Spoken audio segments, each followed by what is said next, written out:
Hello प्यारे बच्चों, welcome to your favourite channel study guys. तो आज मैं आपके लिए आर्किमिडीज प्रिंसिपल, बायोएनसी फोर्स किसे कहते हैं और रिलेटिव डेंसिटी किसे कहते हैं, जो कि हमारा रिलेटेड टॉपिक है, फिर भी हम उसे पढ़ेंगे आज। तो चलिए देखते हैं इसमें क्या बताया गया और इसको कैसे सॉल्व करते हैं। तो सबसे पहले बायोएनसी, it bind the force the principal by which fluid exert a force upward direction on the solid object immersed into the fluid. This upward force is called buoyant force और upthrust. आप लोग कई बार देखते होंगे कि आप लोग कोई भी चीज़ पानी में डालते हैं तो सीधा ऊपर आ जाती है। जैसा कि आप लोग एक एग्जांपल ले सकते हैं, आप एक बॉल को पानी में फेंकते हैं, चाहे कितना भी अंदर उसको आप डाल दें, लेकिन फिर भी वो बॉल ऊपर ही आ जाता है पानी की सरफेस पे। ये ऐसा क्यों होता है? क्योंकि यहाँ पे आर्किमिडीज प्रिंसिपल काम करता है और यहाँ पे जो फोर्स लगती है वो बॉल जिस फोर्स से ऊपर रहता है वहाँ पे फ्लोट करते रहता है।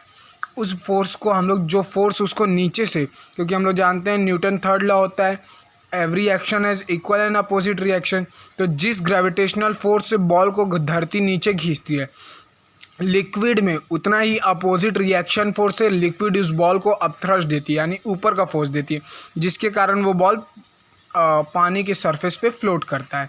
तो इसी को हम लोग बोलते हैं अपथ्रस्ट या बायोएंसी फोर्स। इसको आप लोग समझ सकते हैं ऐसे। देखिए, अगर हम एक ऑब्जेक्ट को मर्ज करते हैं पानी के अंदर, ठीक है, और पानी के अंदर करते हैं, उसका अगर मास और ग्रेविटेशन यानी कि फोर्स, अगर उसका मास और फोर्स ऑब्जेक्ट के मतलब कि जो फ्लूइड अपथ्रस्ट प्रोवाइड करेगा उससे उसका ज़्यादा है, mg यानी कि फोर्स होता है।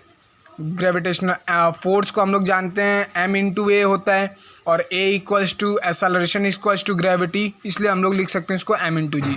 तो जो ग्रेविटेशनल फोर्स होता है और ऑब्जेक्ट का मास होता है, अगर वो वाटर के अपथ्रस्ट से ज़्यादा है तो ऑब्जेक्ट सिंक कर जाता है, और जब वो दोनों इक्वल होते हैं, ग्रेविटेशनल फोर्स और ऑब्जेक्ट का मास पानी के बायोएंसी फोर्स से इक्वल होता है, तब वो फ्लोट करता है। डिपेंड ऑन द इनर्शिया, उसका इनर्शिया, यानी कि इनर्शिया हम लोग जानते हैं, inertia is the tendency of object to resist change in motion from rest, और ये होता है। लेकिन it is direct proportional to the mass होता है, इसलिए हम लोग यहाँ पे m लिखे हैं। इनर्शिया का ये भी quality, it is direct proportion to the mass, जितना मास होगा उतना इनर्शिया रिक्वायर्ड होगा। तो ये ऑब्जेक्ट की यहाँ ऐसे केस में जब बोथ इक्वल होते हैं, ग्रेविटेशनल फोर्स और बायोएंट फोर्स, तो वो ऑब्जेक्ट की इनर्शिया यानी मास के ऊपर डिपेंड करता है। और जब बायोएंट फोर्स ज़्यादा होता है तो ऑब्जेक्ट फ्लोट करता है, जैसा कि मैंने अभी आपको एक बॉल का एग्जांपल देके बताया। अब चलिए देखते हैं, आर्किमिडीज जो थे उन्होंने इसको एक एक्सप्लेन किया।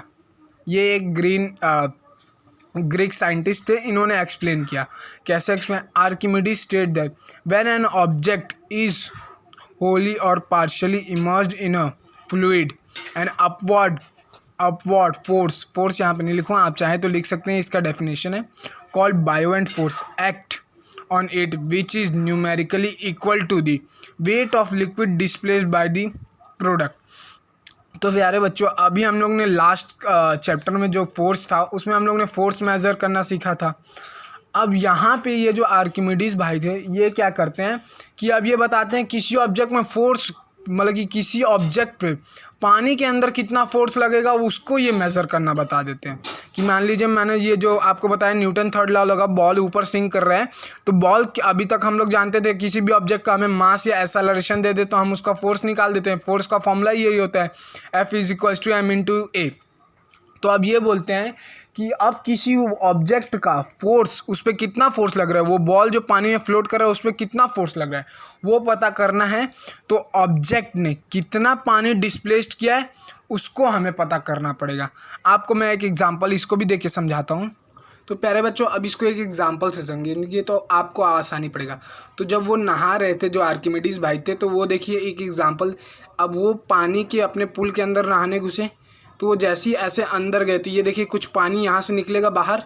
ये जितना पानी बाहर निकला उसी पानी का वेट को अगर हम मेज़र करते हैं तो उतना ही फोर्स लगाता है। देखिए, जैसे कि अब मैं इस बॉल को पानी के अंदर डालूंगा, ये पानी जितना इस कटोरी से बाहर निकलेगा, अगर उसका वेट को मैं मेज़र करता हूँ तो ये बॉल के ऊपर पानी उतना ही फोर्स लगा रहा होगा। देखिएगा, ये देखिए जितना पानी बाहर निकला है और ये उसको पानी का वेट को अगर मैं मेज़र करता हूँ तो इतना ही फोर्स ये पानी अपथ्रस्ट फोर्स लगा रहा होगा इस बॉल पे। अब देखिए इस पे ये हमारा हो गया फर्स्ट केस जिसमें बॉल का मास वाटर के अपथ्रस्ट के इक्वल था। अब ये देखिए इस पे मैं थोड़ा सा फोर्स बढ़ाता हूँ अपने फिंगर से, तो ये अंदर जा रहा है। अब ये इसको मैंने पूरा फुल्ली प्रेस कर दिया तो एकदम नीचे एकदम सिंक हो गया, बॉल एकदम टच में आ गया हमारे ग्लास के। तो इससे हम समझ सकते हैं आर्किमिडीज भाई ने यही बताया कि किसी भी ऑब्जेक्ट का फोर्स मेज़र करना होगा तो हमें उस ऑब्जेक्ट के जितना पानी डिस्प्लेस हुआ होगा किसी ऑब्जेक्ट में से उतना ही उस पर फोर्स लगा होगा। अब इसको एक एग्जांपल से समझते हैं। जैसे मैंने आपको एक प्रैक्टिकल नॉलेज दिया, अब उसी तरह उन्होंने ये क्या किया कि उन्होंने एक ग्लास ले लिया, ठीक है, उसमें से एक इन्वर्टेड फनल निकाल दिया। अब हमें मैंने तो उसका वाटर का वेट मेज़र करने के लिए उस वाटर जो डिस्प्लेस्ड हुआ तो उसको निकाल के रखा नहीं था, लेकिन आर्किमिडीज भाई ने ऐसा एक बीकर ले लिया जिसमें एक कैनाल फिक्स कर दिया जिससे कि ये पानी इतना भरा था और उन्होंने भी किसी ऑब्जेक्ट को इस पानी के अंदर डाला, तो जो पानी इस कैनल से निकल के इस दूसरे बीकर में आके गिरा, इसका वेट को मेज़र करके m/g = वाटर वेट, इसको मेज़र करके उन्होंने ये बता दिया कि जितना पानी का वेट है उतना अपथ्रस्ट लग रहा है इस ऑब्जेक्ट पे, जैसा कि मैंने अभी आपको एग्जांपल में दिखाया। तो इससे हमारा ये कंक्लूज़न क्लियर होता है प्यारे बच्चों कि अब आपको आर्किमिडीज प्रिंसिपल में कोई डाउट नहीं होगा, क्योंकि कोई भी टीचर आपको इतना प्रैक्टिकल नॉलेज नहीं दे पाएगा और ज़्यादातर बच्चों को आर्किमिडीज प्रिंसिपल में यही प्रॉब्लम रहता है कि सर कुछ समझ नहीं आया। तो आई होप आपको समझ आ गया होगा। अब देखिए रिलेटिव डेंसिटी क्या होती है।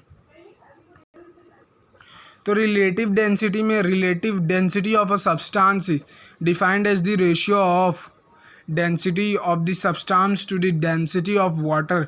It is called specific gravity. ये मतलब कि आप समझ सकते हैं रिलेटिव डेंसिटी यानी कि उस ऑब्जेक्ट की डेंसिटी कितनी है उसको बताने के काम में आता है।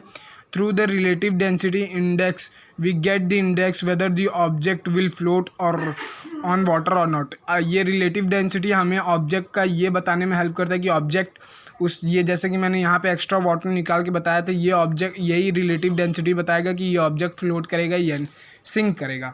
और इसी के हेल्प से आर्किमिडीज जो थे वो बहुत सारे इन्वेंशन ग्रीक में किए, जैसे कि उन्होंने एक तोप बनाया और उन्होंने प्यारे बच्चों किसी भी ऑब्जेक्ट की प्यूरिटी चेक करने के लिए इसी प्रिंसिपल का रिलेटिव डेंसिटी का इस्तेमाल किया। इसका एग्जांपल आप अपनी एनसीईआरटी बुक के लास्ट पेज में ही देख सकते हैं जिसमें आपको सिल्वर के साथ दिया होगा।